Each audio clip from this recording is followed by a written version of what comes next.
Start करते हैं। देखिए, आज के लेक्चर में हम इक्विलिब्रियम के कुछ जो इंपॉर्टेंट क्वेश्चन है वो तो मैं कोशिश करूंगा सारी आपको करवा दूं। देखिए, इसमें जो सबसे पहला जो कैटेगरी बनती है मेरे हिसाब से जो क्वेश्चन आना चाहिए वो इस फॉर्मूले पे बेस्ड है। इसकी अच्छे से प्रैक्टिस कर लेना। फॉर्मूला है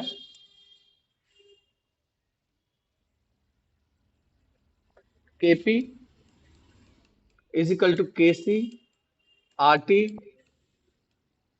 सबसे पहले तो इस फॉर्मूले की तैयारी कर लेना। इस फॉर्मूले में सिंपल क्वेश्चंस आते हैं, मुश्किल क्वेश्चंस नहीं आते। इसमें केपी गिवन होगा, केसी निकालना होगा, या केसी गिवन होगा, केपी निकालना होगा। एक चीज गिवन होगी, एक चीज निकालनी होगी। गलती कहाँ करता है? दो जगह बच्चा गलती करता है। पहली बात, आर की वैल्यू उसको समझ ही नहीं आती क्या लेनी है।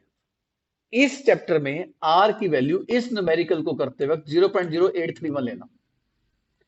और इसकी यूनिट आप जानते हैं, लीटर बार पर मोल पर kelvin. Delta NG moles of product minus moles of reactant, किसके लिए?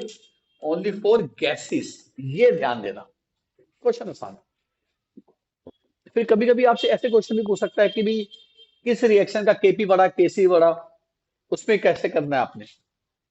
अगर तो डेल्टा एनजी पॉजिटिव आता है, अगर डेल्टा एनजी पॉजिटिव आता है, ये वाला डेल्टा एनजी पॉजिटिव आता है, तो फिर अगर ये पॉजिटिव आता है तो ये वैल्यू जो होगी एक से बड़ी आएगी। एक से बड़ी चीज जब केसी से मल्टीप्लाई होगी तो केपी का आंसर केसी से बड़ा ही आएगा ना। तो फिर डेल्टा एनजी पॉजिटिव है तो KP will be greater than KC. Delta NG negative है, KP will be less than KC. क्यों? अगर डेल्टा एनजी नेगेटिव आया, डेल्टा एनजी नेगेटिव आया, मान लो -2 आया, तो ये हो जाएगा केसी अपॉन आरटी की पावर 2। क्योंकि आरटी की पावर -2 होगी, -2 नीचे आएगी तो +2 बन जाएगी। अब जब इतनी बड़ी चीज केसी से डिवाइड होगी तो आंसर केपी का केसी से कम ही आएगा। तो फिर आप कैसे करेंगे? और डेल्टा एनजी अगर 0 हो जाएगा तो क्या कर देंगे? KP will be equal to KC. इस क्वेश्चन की इस तरीके से अच्छे से तैयारी कर लीजिएगा। अब जैसे ये है, KP is given, KP is given, कह रहा है केसी निकालो। अब इस क्वेश्चन में डेल्टा एनजी की वैल्यू क्या निकल के आ रही है? 2 -3 -1 निकल के आ रही है। केपी गिवन है। अब देखो ना, केपी की यूनिट बार में दे रखी है, तो आप आर की वैल्यू भी तो बार वाली लोगे ना, 0.0831 वाली। तो इस ऐसे क्वेश्चंस को अच्छे से ट्राई कर देना। और आपको ये देखिए, ये क्वेश्चन अभी नहीं, ये वाला क्वेश्चन, इस क्वेश्चन में भी ऐसे ही दे रखा है, केपी इज गिवन, कह रहा है केसी निकालो। तो फॉर्मूला तो वही लगेगा, KP is equal to KC R T. अब डेल्टा एनजी निकाल लो। कैसे? 2 + 1 3, गैस है 2, तो 3 - 2 -1, -1 पुट करके केपी पुट करके केसी निकाल लेना। दोनों क्वेश्चन कर लेना। ऐसे क्वेश्चन 2 या 3 नंबर में टीचर पूछ सकता है।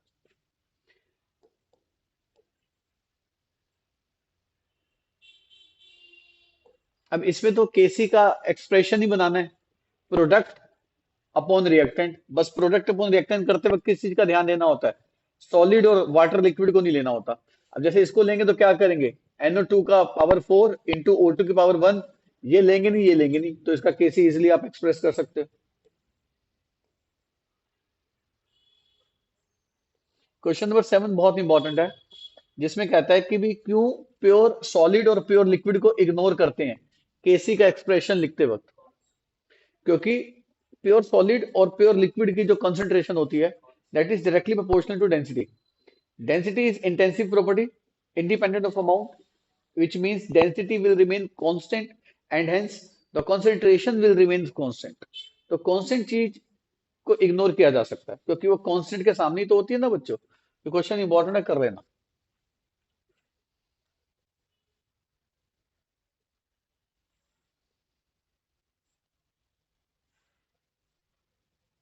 अब जैसे ये क्वेश्चन है, कह रहा है कि HI is placed in a flask at 0.2 atmosphere।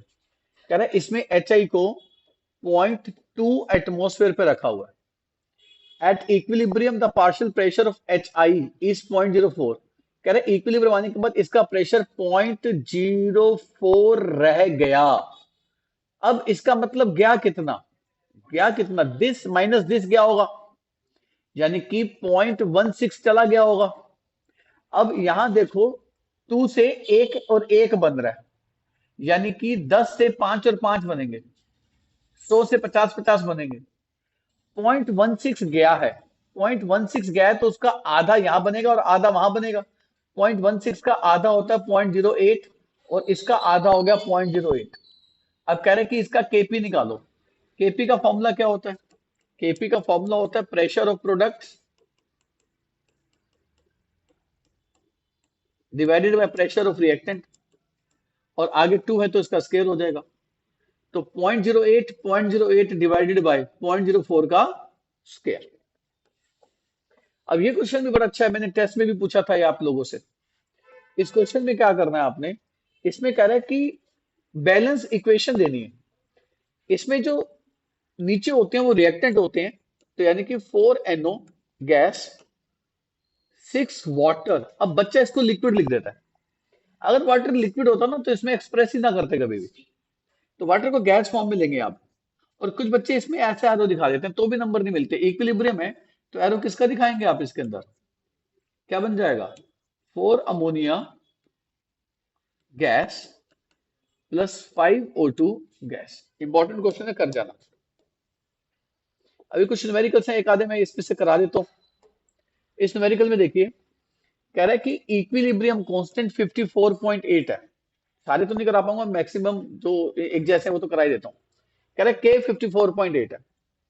If 0.5 मोल मोल पर litre HI is present at equilibrium. कह रहा है 0.5 मोल्स पर लीटर इक्विलिब्रियम पे पड़े हुए हैं, इक्विलिब्रियम पे पड़े हुए हैं। What are the concentration of H2 and I2। कह रहा है इक्विलिब्रियम पर H2 कितना होगा और I2 कितना होगा। आगे की लाइन सबसे इंपॉर्टेंट है, ध्यान दीजिएगा। Assuming that we initially started with, कह रहा है एज्यूम करके चलो हम स्टार्ट हुए हैं HI से, यानी कि इक्वेशन फिर ये नहीं है, इक्वेशन फिर ये हो जाएगी।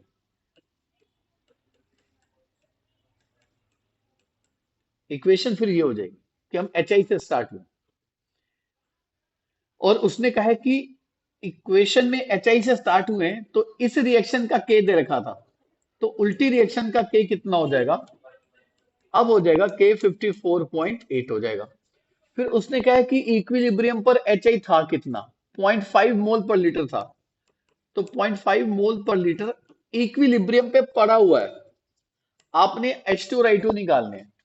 अब H2 जितना पड़ा होगा I2 भी तो उतना ही पड़ा होगा ना इक्विलिब्रियम पे, तो इसका K क्या हो जाएगा, Kc will be equal to x power 1 divided by 0.5 का स्केयर।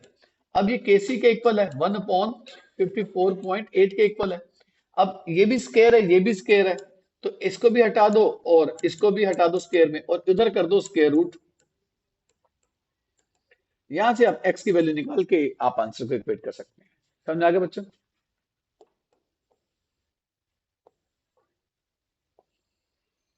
इस क्वेश्चन को देखिए, कह रहे 2 ICl gives I2 plus Cl2, Kc दे रखा है, Kc दे रखा है। कह रहे इनिशियल कॉन्सेंट्रेशन 0.78 है, मतलब ICl जब T0 था 0.78 था, ये थे नहीं अभी। और 0.78 के बाद जब इक्विलिब्रियम आया होगा तो 0.78 में से कितना बच गया, -2x कर दें। अब बच्चा कहता है 2x क्यों कर रहे हो, यहाँ पे 2 लिखा है तो 2x करने में आसानी रहेगी। अच्छा, 2 जाता है 1 1 बनता है, 10 जाएगा 5 5 बनता है, 2x जा रहा है, तो I2 कितना बनेगा x, और Cl2 भी कितना बनेगा x। अब यहां पे हम Kc का फॉर्मूला लगा देंगे। Kc का फॉर्मूला क्या होता है, प्रोडक्ट अपॉन रिएक्टेंट। बस रिएक्टेंट में इस बात का ध्यान देना है, इसका क्या करना पड़ेगा यहाँ पे आपको, स्केयर। तो Kc की वैल्यू कितनी दे रखी है, 0.78। अब इसका भी स्केयर हटा दूंगा, इसका भी स्केयर हटा दूंगा, इसका स्केयर रूट कर दो, तो x डिवाइडेड बाय 0.78 माइनस, तो यहाँ पे स्क्वायर रूट निकाल के x की वैल्यू निकाल के पुट करके आप इनका इक्विलिब्रियम अमाउंट निकाल सकते हो। क्वेश्चन लीजिए बच्चे, हो जाएगा।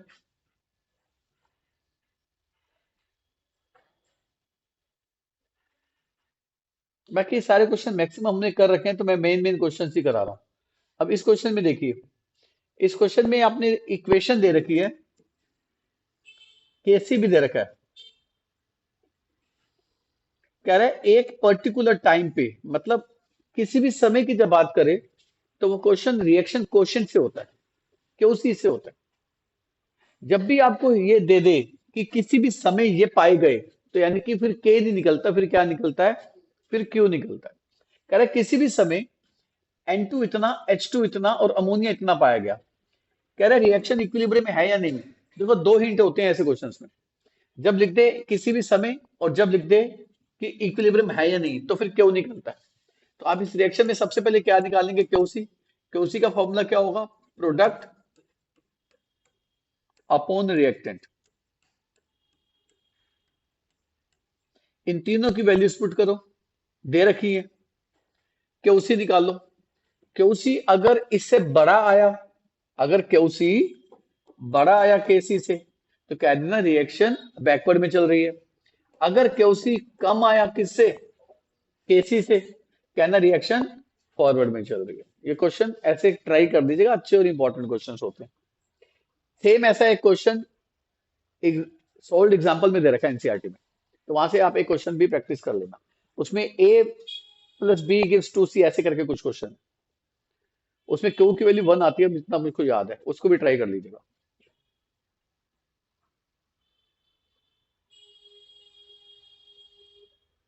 ये ठीक अभी मैंने आईसीएल वाला क्वेश्चन कराया ना, सेम ये बीआरसीएल वाला क्वेश्चन है, सेम तरीके से होगा, सेम।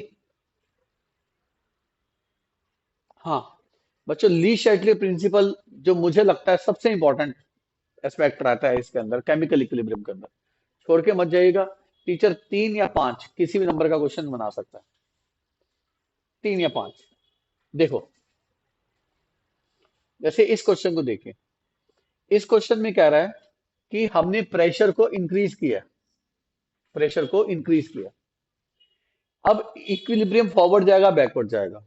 अब थोड़ी सी चीज आप याद कर लो बच्चों, कि जब भी हम प्रेशर को इंक्रीज करेंगे, equilibrium towards laser number of mole shift हो जाएगा।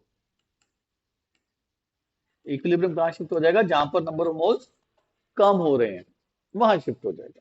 ठीक है बच्चों। अब देखो, अब यहां पे मोल्स गैस के कितने हैं, 1। यहां पे गैस के मोल कितने हैं, 2। तो कम मोल किधर है, इधर है। तो प्रेशर के बढ़ाने से इक्विलिब्रियम किधर शिफ्ट हो जाएगा, बैकवर्ड।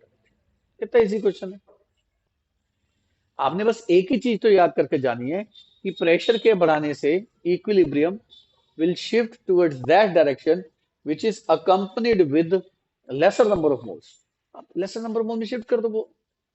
इधर देखो, 1 + 2 3 मोल्स, गैस के देखने होते हैं, सिर्फ गैस के।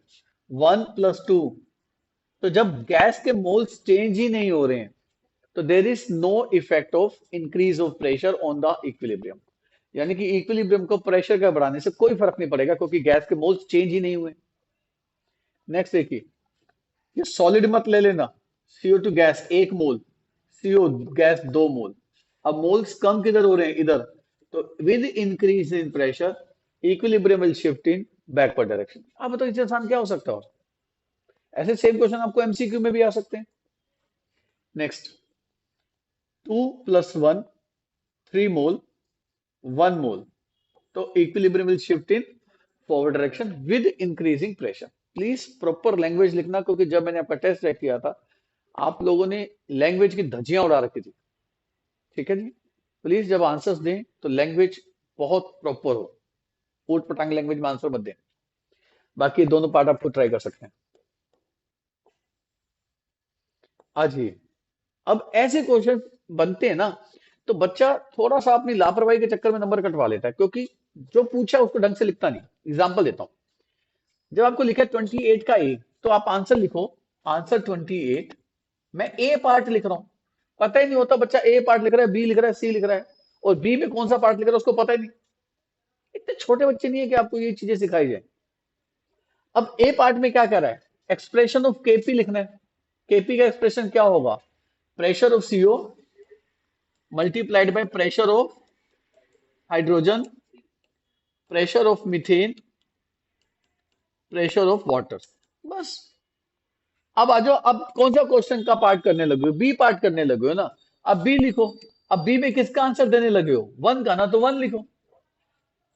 क्या कह रहा है? अब देखो इसमें पूछा क्या है, कह रहा है केपी का क्या होगा और कंपोजिशन ऑफ इक्विलिब्रियम मिक्सचर। दो सवाल है इस क्वेश्चन में, इसमें दो बातें पूछी है, तो जवाब भी दो बातों का देना है। एक बात में जवाब खत्म करने की कोशिश मत करना, जो नॉर्मली आप में कई बच्चों ने टेस्ट में किया था मेरे समझाने के बावजूद भी।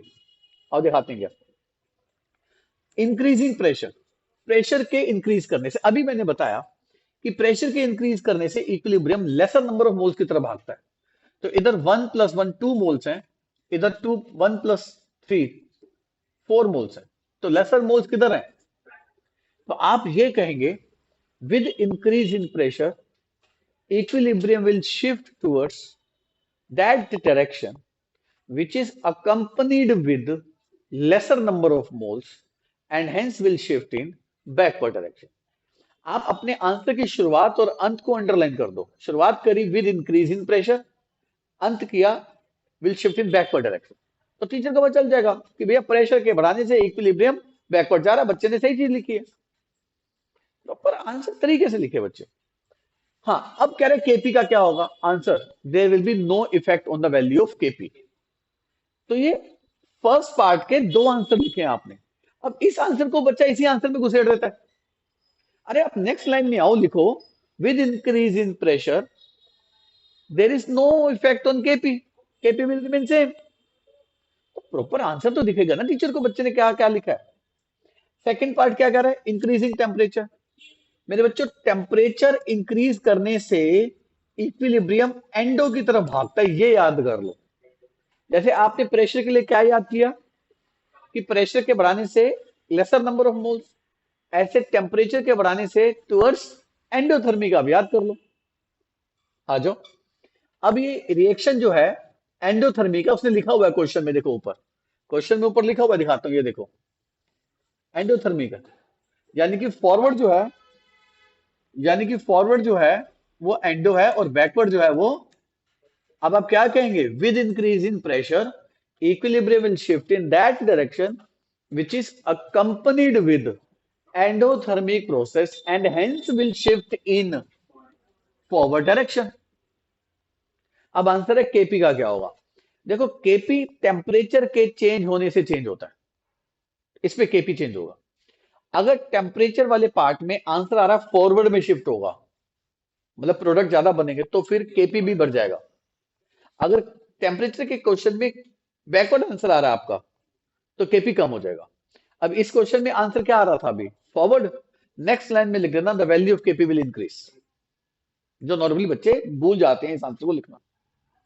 नेक्स्ट है यूजिंग कैटलिस्ट। अब इसमें दो आंसर देने हैं, बच्चा एक ही आंसर देता, no effect of catalyst.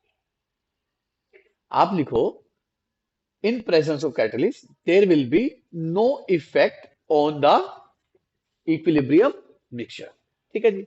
Next line, the value of KP will remain same, will not be affected by the presence of catalyst. Proper answer हुआ नहीं हुआ बच्चे? अब इसमें 5 नंबर का भी आए, 3 नंबर का भी आए, आपका कोई मार्क्स कटने की कोई गुंजाइश तो नहीं है ना? आ जाओ। कह रहे इफेक्ट बताना है। हाइड्रोजन डालेंगे, हाइड्रोजन डालेंगे तो इक्विलिब्रियम कहां शिफ्ट हो जाएगा? फॉरवर्ड। इतना आसान है। मिथेनॉल डालेंगे, मिथेनॉल ये रहा, ये डालेंगे तो बैकवर्ड आ जाएगा। सीओ को निकालेंगे, सीओ निकाल देंगे, इसको निकाल ही दिया, खत्म कर दिया। इसको निकालेंगे तो सिस्टम चाहेगा ये बढ़े, ये बढ़ कैसे सकता है? Backward. Removal of methanol, methanol हटा दोगे, सिस्टम चाहेगा बढ़े, बढ़ कैसे सकता है? फॉरवर्ड। आंसर फॉरवर्ड हो जाएगा। अब इस क्वेश्चन में H2CO मिथेनॉल, सॉरी अगला क्वेश्चन ये रहा, कह रहा है केसी का एक्सप्रेशन लिखो। ए पार्ट तो लिख दो, ए पार्ट में this into this upon this, KC हो गया। कह रहा what is the KC for the reverse direction. अरे जो भी केसी दे रखा है आपको, ये लो, ये रहा केसी, इसको इन्वर्स कर देना, रिवर्स का आंसर आ जाएगा। कह रहा what will be effect on KC, KC का क्या होगा? PCl5 डालेंगे PCl5 डालेंगे, the equilibrium will shift in forward direction but the Kp will remains same.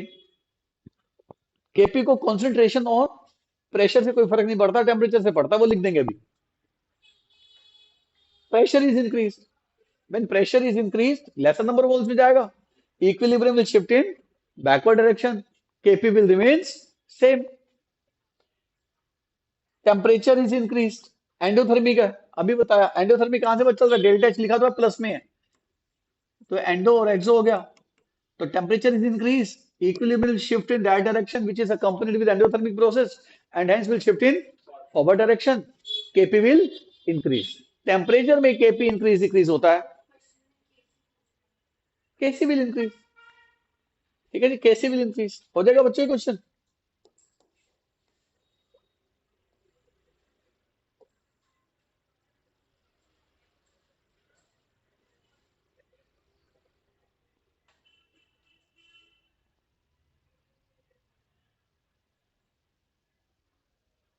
देखिए ऐसे क्वेश्चंस मैं जरूर कहूंगा, जरूर छोड़ के मत जाना। अब ये जो 6 क्वेश्चंस हैं, टीचर पक्का क्वेश्चन डालते हैं यहाँ से, दिखाता हूँ। कह रहे कंजुगेट एसिड बेस पेयर बताने क्या होते हैं, find the conjugate acid base of the following. Nitric HNO2 है, इस एसिड का कंजुगेट बेस क्या होगा? NO2 minus. ये बेस है, इसका कंजुगेट एसिड क्या होगा? H प्लस डाल दो, HCl। इस एसिड का कंजुगेट बेस क्या होगा? H प्लस निकाल दो, ClO4 माइनस। F माइनस में H प्लस डाल दो, HF। OH माइनस में H प्लस डाल दो, वाटर। इसमें H प्लस डाल दो, HCO3 1 माइनस। इसमें H प्लस डाल दो, HS 1 minus. Next, which of the followings are Lewis acid? देखो लुईस एसिड वो होते हैं जो इलेक्ट्रॉन पेयर एक्सेप्टर होते हैं। इलेक्ट्रॉन पेयर को कौन एक्सेप्ट करेगा? जो इलेक्ट्रॉन डेफिशिएंट होगा, जिसमें पॉजिटिव चार्ज होगा, जिसके पास वैकेंट ऑर्बिटल्स होंगे, और जिसके पास डबल बॉन्ड ट्रिपल बॉन्ड्स होंगे, मल्टीपल बॉन्ड्स होंगे। आओ देखते हैं। वाटर, वाटर में ना ही कोई इलेक्ट्रॉन डेफिशिएंट है, ना ही पॉजिटिव चार्ज है, ना ही वैकेंट डी ऑर्बिटल्स हैं, ना ही इसमें डबल बॉन्ड ट्रिपल बॉन्ड है, तो वाटर लुईस एसिड नहीं है। BF3 लुईस एसिड है, क्योंकि BF3 में बोरोन के पास 6 इलेक्ट्रॉन है, 2 की कमी, इलेक्ट्रॉन डेफिशिएंट है। पॉजिटिव चार्ज वाले तो होते ही कौन है? लुईस एसिड, तो ये भी लुईस एसिड है। कह रहा है कंजुगेट बेस दो, कंजुगेट बेस दो इन एसिड के। अगर आपसे किसी भी एसिड का कंजुगेट बेस मांगा है, एसिड H प्लस निकाल दो, H प्लस निकाल दो। H प्लस निकाल दोगे तो बन क्या जाएगा? बस H2SO4, इसमें से H प्लस निकाल दो, HSO4, इसमें से H प्लस निकाल दो। H प्लस निकालोगे, CO3 माइनस तो था ही था, एक माइनस और लगा दो। कह रहा है कंजुगेट एसिड दो इन बेसिस के। अगर ये बेस है, अगर ये बेस है तो H प्लस लेंगे बच्चों, बेस H प्लस लेते हैं, एसिड H प्लस लेते हैं। तो अगर ये बेस है, इसमें H प्लस डालो, तो इसका कंजुगेट एसिड क्या होगा? डालो इसमें H प्लस, NH3, डालो इसमें H प्लस, NH4 प्लस, डालो इसमें H प्लस, HCOOH। कितना इजी क्वेश्चन है। और आपके पेपर हुए होंगे ना, चाहे आपके टर्मिनल या आपके यूटी, क्वेश्चन जरूर आए होंगे ये वाले। और मैंने जब पढ़ाया था तब भी कहा था आएंगे, और आपने तब भी सीरियसली नहीं लिया, तो अब थोड़ा सीरियसली ले लेना इस बात को। हाँ जी, कह रहा है ये जो स्पीशीज हैं, कह रहा है ये conjugate acid, acid, Bronsted base दोनों की तरह एक्ट कर सकते हैं। For each case give the corresponding conjugate acid, conjugate base. अब यहां बच्चा नंबर कटवाता है। इसमें कह रहा है ये जो वाटर है, इसका कंजुगेट एसिड भी दो और इसका कंजुगेट बेस भी दो। तो दोनों चीजें लिखनी है। कंजुगेट एसिड मतलब बेस मान लो इसको, बेस मतलब H प्लस एक्सेप्ट करेगा, H प्लस एक्सेप्ट करेगा तो H3O पॉजिटिव। कंजुगेट बेस मतलब इसको क्या मान लो? बोलो, एसिड मान लो। एसिड मानोगे तो H प्लस निकाल दो, H प्लस निकाल दो तो क्या बन जाएगा? बस इसी तरीके से कुछ प्रॉपर तरीके से लिखना सीखो बच्चे। अब कौन सा है, एक ये करा देता हूं, HCO3 minus, HCO3 minus. Conjugate acid क्या होगा? कंजुगेट एसिड मतलब बेस, बेस मतलब H प्लस लेगा, H प्लस लेगा तो H2CO3 हो जाएगा। कंजुगेट बेस, कंजुगेट बेस मतलब एसिड, एसिड मतलब H प्लस निकालेगा तो CO3। आगे बढ़े।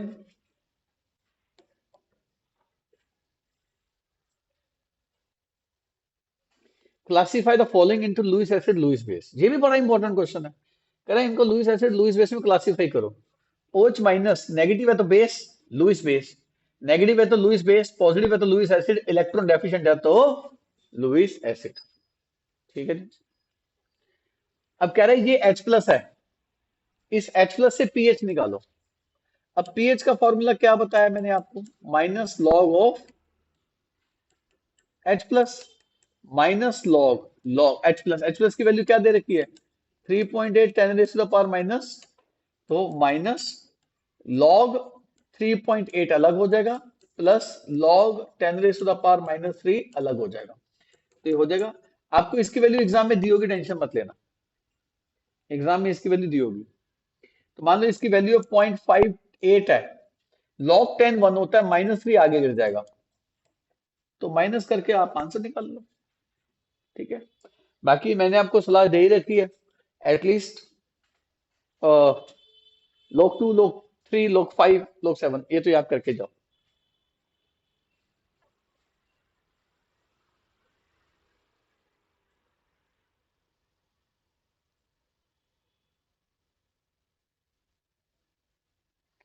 देखो ऐसे जो क्वेश्चंस है ना, एक ऐसा क्वेश्चन करा देता हूं, एक क्वेश्चन करा देता हूं। ऐसे क्वेश्चंस में वीक एसिड का के दे रखा है, के, वीक एसिड। बच्चा कहता है मुझे कैसे पता चलेगा वीक एसिड है, अगर के दे रखा है तो वीक ही होगा ना भाई, स्ट्रॉन्ग एसिड का थोड़ा ना के देगा तेरे को। एक काम करता हूँ, पहले मैं ना आपको स्ट्रॉन्ग एसिड की पीएच निकालनी सिखा देता हूँ। एक बार स्ट्रॉन्ग एसिड की पीएच दोबारा से रिवाइज कर लो, ये तो वीक के तो मैं सिखाई दूंगा। अगर आपको दे रखा हो ना 0.002 मोलर HCl की पीएच निकालो, तो सबसे पहले तो इसको स्टैंडर्ड फॉर्म में लिखना सीखो। तो HCl क्या देता है, H प्लस देता है, तो HCl से H प्लस जो मिलेगा, इतने जितना HCl है उतना H प्लस मिल जाएगा, क्योंकि स्ट्रॉन्ग एसिड है। तो पीएच का फॉर्मूला लगाना है आपने, माइनस लॉग ऑफ, तो इसका लॉगरिथम ले लो, minus log of 2 into 10 raise to the power minus 3। तो क्या हो जाएगा, माइनस लॉग ऑफ 2 अलग हो जाएगा बच्चों, log 10 raise to the power minus 3 अलग हो जाएगा। लॉग ए इंटू बी वाली प्रॉपर्टी लगा दी। अभी लॉग 2 की वैल्यू मैं बोल रहा था, याद कर लो, माइनस लॉग 10 1 होता है ना, तो माइनस 3 आगे आ जाएगा, तो आपका आंसर आ जाएगा 2.0996। तो आपका पीएच आ जाएगा 2.6990। पर अगर सल्फ्यूरिक एसिड दे रखा हो ना बच्चों, H2SO4 दे रखा हो, तो H2SO4 में अगर आपको दे रखा है 0.02 मोलर H2SO4, तो H प्लस की वैल्यू डबल कर देना।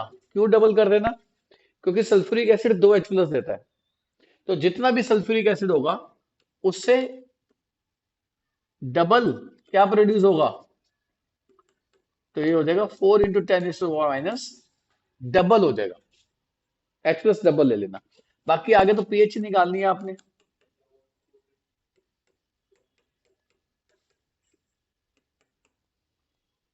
ये हो जाएगा log 4, log 4 क्या लिख सकता हूं, 2 की पावर, बस log 2 की पावर 2 क्या हो जाएगा, 2 log 10 1 होता है, 2 आगे आ जाएगा।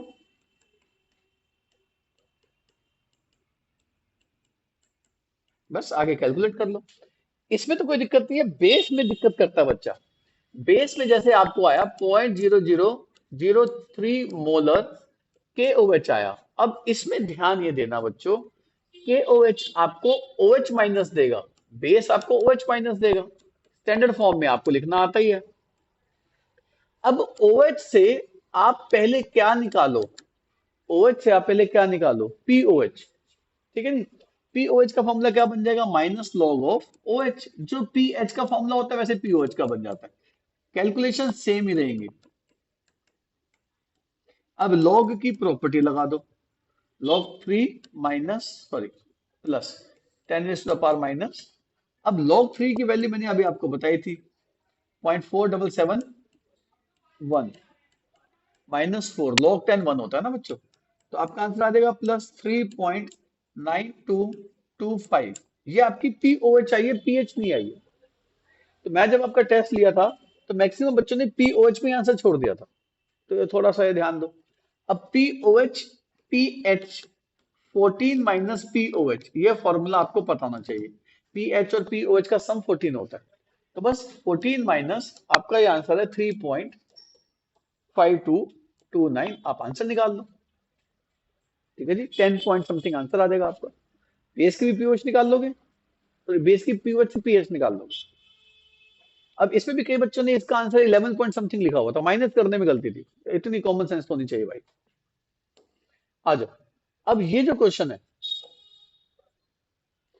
ये वीक एसिड है। वीक एसिड का निशानी ये होती है कि वीक एसिड में आपको के दे रखा होता है। ये के दे रखा है, के कह रहा है calculate degree of dissociation of acidic acid, यानी कि आपको के दे रखा है 1.74 10 रेज टू द पावर -5। आपको के के साथ साथ सी भी दे रखा है, C is 5 into 10 raise to the power -2। कह रहा है अल्फा निकालो। अभी निकालते हैं अल्फा, टेंशन मत लेना। फिर कह रहा है calculate concentration of acetate ion and pH. अब देखो एसिडिक एसिड ये होता है, वो क्या देगा, कंजुगेट बेस ये दे देगा और ये दे देगा।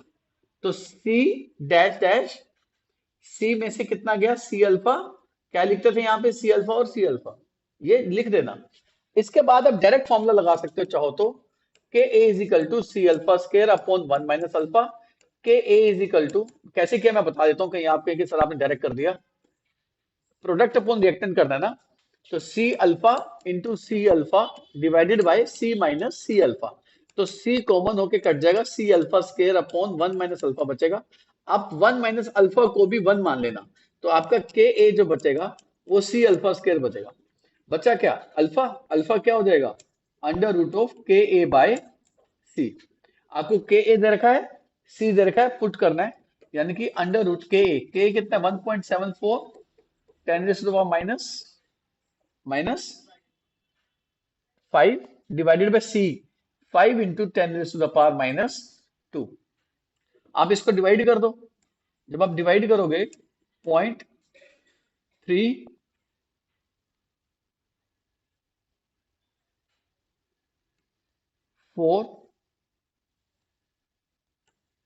Into 10 raise to the power -3। और मैंने आपको क्या सिखाया कि आप इस पावर को हमेशा किस में लेके जाओ बच्चों, इवन वैल्यू में, तो स्क्वायर रूट सॉल्व हो जाता है। अब इवन में करने के लिए क्या करेंगे हम, इसको कर देंगे 3 पॉइंट,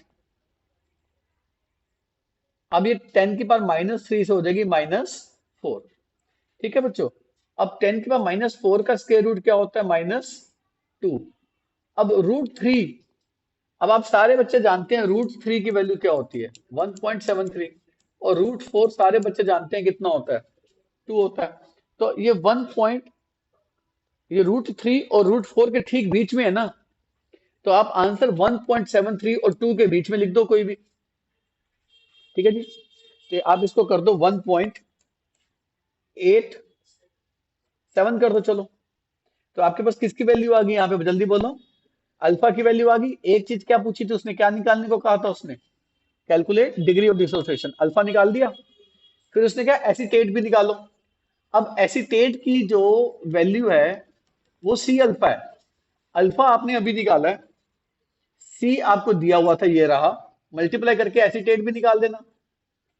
फिर कह रहा है पीएच निकालो। फिर पीएच के लिए आपको हाइड्रोनियम चाहिए होगा। एक बात सोचो, जितनी वैल्यू एसीटेट की आएगी सी अल्फा, उतनी भी वैल्यू किसकी आ जाएगी, हाइड्रोनियम भी तो सेम ही आ जाएगा जितना एसीटेट आ रहा होगा। अब हाइड्रोनियम की वैल्यू से किसकी वैल्यू निकाल लेंगे, P H is equal to minus log of hydronium. आपको हाइड्रोनियम की वैल्यू दी होगी, यहां पुट करके माइनस लॉग लेके पीएच निकाल लेना, क्वेश्चन हो जाएगा। हालांकि ऐसे क्वेश्चन मैं देख रहा था बहुत कम स्कूलों के टीचर ने पूछे थे ऐसे क्वेश्चन, और मैंने तो आपको लेक्चर में न जाने कितने क्वेश्चन कराए, कम से कम 7-8 क्वेश्चन कराए ऐसे, एसिड के ऊपर और बेस के ऊपर। तो चांस कम है, पर हम ऐसे चांस के ऊपर पेपर की तैयारी नहीं कर सकते। हमने जो करना है वो तो पूरा ही करना है।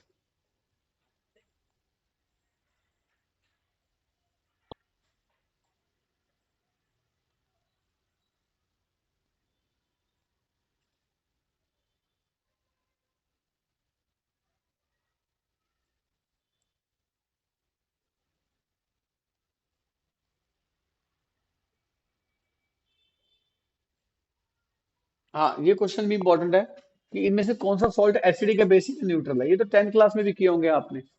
अब NaCl क्या बनाएगा? NaCl बनाएगा NaOH, और Cl को H दे दो तो स्ट्रॉन्ग एसिड स्ट्रॉन्ग बेस, तो न्यूट्रल बन जाएगा। KBr क्या बनाएगा? KOH और HBr, दोनों ही strong acid strong base, neutral हो जाएगा। NaCN क्या बनाएगा? NaCN बनाएगा NaOH स्ट्रॉन्ग बेस और HCN वीक। अब वीक एसिड की पहचान क्या होती है, उसमें क्या आ जाए तो वीक एसिड है। तो ये सॉल्यूशन क्या बन जाएगा, जरा सोच के बताओ। It is a basic salt. Ammonium nitrate ये बनाएगा अमोनियम हाइड्रोक्साइड। ये वीक होता है बच्चों, ये वीक बेस होता है, और इसको H दे दो, ये HNO3 बना देगा। ये स्ट्रॉन्ग एसिड होता है, तो एसिडिक सॉल्ट बन जाएगा। NaNO2 क्या बनाएगा? NaOH बनाएगा और HNO2 बनाएगा। NaOH क्या होता है? Strong base. और HNO2 क्या होता है? Weak acid. ध्यान देना बच्चों, HNO3 तो स्ट्रॉन्ग एसिड होता है, पर HNO2 एक वीक एसिड होता है। हाँ, KF, ये भी क्वेश्चन बच्चे गलती करते हैं। KF क्या बनाएगा? KOH strong base. Alkali metal वाले बेस जो होते हैं स्ट्रॉन्ग होते हैं, lithium sodium potassium strong base बनाते हैं। और कौन है इसके साथ? HF। HF बच्चों को लगता है कि HCl स्ट्रॉन्ग एसिड है, HBr स्ट्रॉन्ग एसिड है, HI स्ट्रॉन्ग एसिड है, तो HF भी स्ट्रॉन्ग एसिड होगा। नहीं, ये वीक एसिड होता है, ये वीक एसिड होता है। तो स्ट्रॉन्ग बेस वीक एसिड, तो मिक्सचर क्या बन जाएगा, जरा सोच के बताओ। आसान सा क्वेश्चन है, इसको जरूर ट्राई करिएगा। एक एक जो इसमें जो टॉपिक आता है ना बच्चों, जो मेरे हिसाब से इंपॉर्टेंट है, थ्योरेटिकल टॉपिक जो आ सकता है और आना भी चाहिए। एक common and effect definition example तो आप कर लेंगे कि स्ट्रॉन्ग एसिड की प्रेजेंस में वीक एसिड की डिसोसिएशन और फर्दर सप्रेस हो जाती है। ठीक है, उसका एग्जांपल भी कर सकते हैं आप। जो मेरे हिसाब से जो थ्योरेटिकल क्वेश्चन बनता है वो है बफर का और सोल्युबिलिटी प्रोडक्ट का। एक बार उसकी भी रिवीजन कराए तो, बफर और सोल्युबिलिटी प्रोडक्ट की। देखो बच्चे, बफर जो होता है, buffer is a substance which resists any change in its pH। अपनी pH को चेंज करने में रेजिस्ट करता है, लड़ता है कि मैं नहीं बदलूंगा pH, even if small amount of acid base और water is added to it. Definition ढंग से लिख देना, नोट्स में लिखी हुई है आपके। बफर दो तरह का होता है, टू टाइप्स। एक बफर ऑफ सिंगल सब्सटेंस। जो सिंगल सब्सटेंस होता है ना, अकेला सब्सटेंस जिसमें बफर बनना है, ये सॉल्ट होता है of week acid and weak base. Weak acid और वीक बेस का जो सॉल्ट होगा वो अकेला ही बफर बन जाता है। अब आपको एग्जाम्पल रटने रट लो, खुद क्रिएट करने आते हैं तो खुद क्रिएट कर लो। ऐसा सॉल्ट जो दोनों वीक बनाए, जैसे अमोनियम साइनाइड, ये NH4OH weak base, HCN weak acid, दोनों वीक हो गए नहीं हो गए? जैसे ammonium fluoride, ammonium weak base, HF weak acid. Ammonium carbonate,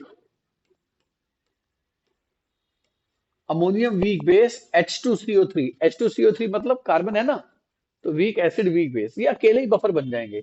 ammonium acetate, जैसे एसीटेट और अमोनियम का कॉम्बिनेशन जो होगा, ये वीक बेस बनाएगा, ये वीक एसिड बनाएगा, हो गया अमोनियम एसीटेट क्या, बफर, अकेला बफर बन जाएगा। आप एग्जाम्पल खुद बना सकते हैं, मल्टीपल चॉइस में है तो आप खुद ढूंढ भी सकते हैं। अब जो दूसरी कैटेगरी होती है वो होती है buffer of mixture. Buffer of mixture, mixture की तरह काम करते हैं और बफर बन जाते हैं। इसमें एक होता है एसिडिक बफर और एक होता है basic buffer. Acidic buffer is a mixture किसका? Weak acid and salt. अब ये सॉल्ट किसका होता है? इसी वीक एसिड का, सेम वीक एसिड का, किसके साथ? बात समझ में आ गई? बात समझ में आ गई? अब वीक एसिड आप खुद चुन सकते हो, जो भी आपके दिमाग में आ रहा है। मान लो बच्चे के दिमाग में वीक एसिड HCN आया, अब HCN में से H हटा के ऐसा कटायन डालो जो स्ट्रोंग बेस बना दे, के KCN। तो ये मिक्सचर हो गया नहीं हो गया? ये बफर का काम करते हैं। कोई और वीक एसिड सोचो। कार्बोनिक एसिड एक वीक एसिड है। अब इसका एक एच हटाओ, सोडियम पोटेशियम में से कुछ भी डाल दो। समझ आ गया बच्चों कैसे बनाना है? कोई और वीक एसिड सोचो। एसिडिक एसिड बच्चे ने सोचा, एसिडिक एसिड का एच हटा दो और इस एच की जगह कोई भी सोडियम पोटेशियम लिथियम पोटेशियम डाल दो, सोडियम डाल दो। तो ये किसके बफर हो गए बच्चों? Acidic buffer. फिर पूछेगा सेकंड टाइप कौन सी है? आप कहना बेसिक बफर। बस पूरी लैंग्वेज में लिखना, ऐसे मत लिखना जैसे मैं आपको रिवाइज करा रहा हूं। इट इज अ मिक्सचर हो, ये किस किस का मिक्सचर होगा? वीक बेस होगा प्लस सॉल्ट होगा। सॉल्ट किसका होगा? उसी वीक बेस का होगा